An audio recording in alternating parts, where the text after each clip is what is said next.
ay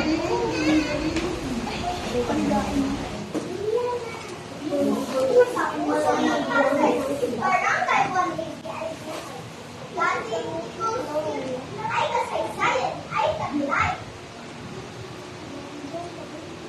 Ernest Galileo at tahanan ng sundalo. Ngayon, pinamot ko nila.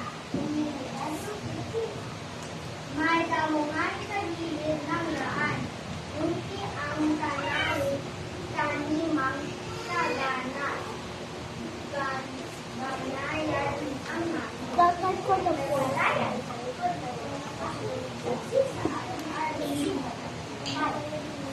Sa tagpundan,